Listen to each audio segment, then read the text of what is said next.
High court میں ہماری بیل ساری کورٹ یوز کی ہو چکی ہیں۔ دیکھیں جی، یہ ہم مختلف کیسز تھے، جس میں سے کہ کئی کیسز میں لاہور ہائی کورٹ سے بیل ہو چکی ہے کنفرم،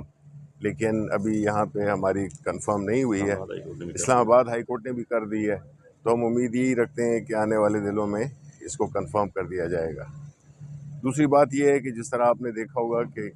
کل میری تقریر میں سینٹ میں نے کچھ آئینی نکات اٹھائے ہیں، جس سے کہ یہ ثابت ہوتا ہے کہ جو بھی سینٹ میں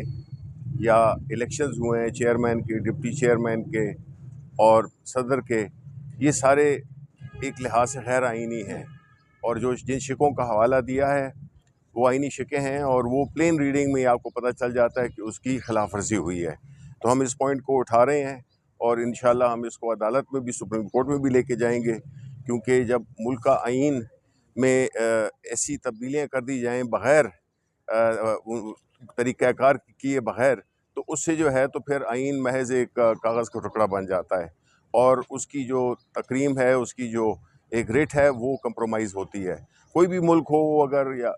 اپنے آئین کے مطابق نہ چلے تو وہ ایک بڑا سنگین جرم ہے، اور یہ ایک سوشل کانٹریکٹ ہے جو پاکستان کے عوام میں اور ریاست میں ہوتا ہے۔ تو ہم سمجھتے ہیں کہ جو بھی چیزیں ہو رہی ہیں وہ ماورائے آئین ہو رہی ہیں، اور جو لیجسلیشنز ہوئی ہیں وہ بھی یہی، اس کا تقاضا یہی ہے کہ وہ غیر آئینی ہے۔ تو اس لیے ہم اس کو سپریم کورٹ میں لے جائیں گے، اور ہم امید کرتے ہیں کہ جو آئین کی جو وائلیشنز ہوئی ہیں اس کو ریسٹور کر دیا جائے گا۔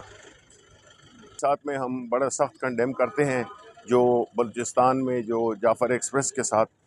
جو دہشت گردی ہوئی ہے۔ تو ہم سمجھتے ہیں کہ اس وقت پورا ملک جو ہے، خیبر پختونخوا ہو، بلوچستان ہو،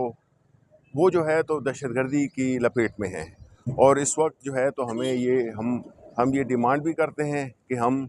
سپورٹ کرتے ہیں اس دہشت گردی کے خلاف جو بھی ایکشنز ہوں قانون اور آئین کے دائرے کے اندر، اور ساتھ ہی ساتھ میں ہم یہ بھی چاہتے ہیں کہ اس وقت جو ملک میں جو سیاسی عدم استحکام ہے اس کا فائدہ وہ غیر جمہوری اور غیر ریاستی وہ ادارے گروپس کر رہے ہیں، اور یہ تبھی ہوگا جب ایک سیاسی استحکام ہوگا ملک میں۔ ملک کا جو سب سے پاپولر لیڈر ہے عمران خان، جو کہ ان سارے مسائل کو حل کر سکتا ہے، کیونکہ اس کی جو وہ ہے جو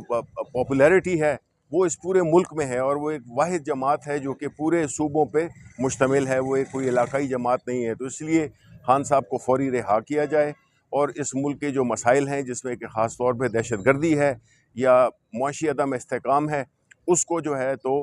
بہتر کیا جا سکے، ورنہ جو ہے تو کوئی مستقبل ہمیں کوئی اچھا نظر نہیں آ رہا۔ ملک کی سب سے بڑی سیاسی جماعت ہو، قیدی اس کا قید میں کر دیا گیا، اس کا لیڈرشپ قید میں ہو، تو اتنی بڑی جماعت میں تو اوپر اونچ نیچ ہوتی رہتی ہے، کوئی نہیں ہے۔ دیکھیں خان صاحب پہ سب کا اتفاق ہے، شبلی فراز، بخاری صاحب یا اور کوئی بھی لیڈر ہو، اس کی کوئی حیثیت نہیں ہے سیاسی طور پر۔ اگر آپ نے اس اختلاف کو اگر آپ نے ہوا دینی ہے تو آپ دیتے رہیں، لیکن فیکٹ یہ ہے کہ اس وقت پارٹی میں ایک ہی گروپ ہے، اور وہ ہے عمران خان گروپ۔ اس لیے یہ چیزیں جو ہے نا کسی کو خوش فہمی میں نہیں مبتلا کریں۔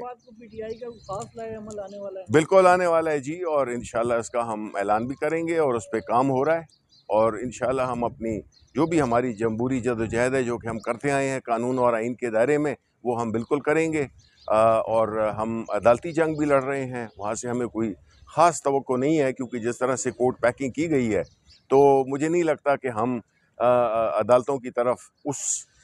اعتماد کے ساتھ دیکھ سکتے ہیں جس طرح کے ایک عام ملک جس میں کہ انصاف اور قانون کی بالادستی ہو۔ تو لیکن پھر بھی ہماری جدوجہد جاری ہے، ابھی بھی کئی ایسے ججز ہیں جو اپنے ضمیر کے مطابق، قانون کے مطابق، آئین کے مطابق فیصلے کرتے ہیں، اور ہم جو ہے تو اپنی جو سیاسی جدوجہد ہے وہ بھی ہم کرتے رہیں گے، تو یہ تو سلسلہ چلتا رہے گا۔ دیکھیں ان کے ساتھ ہماری بات چیت چل رہی ہے، اور ان قریب انشاءاللہ عید سے پہلے کیا کہ اگلے ایک ہفتے میں اس کے جو وہ ہے خد و خال ہیں وہ واضح طور پر ہمارے سامنے آ جائیں گے۔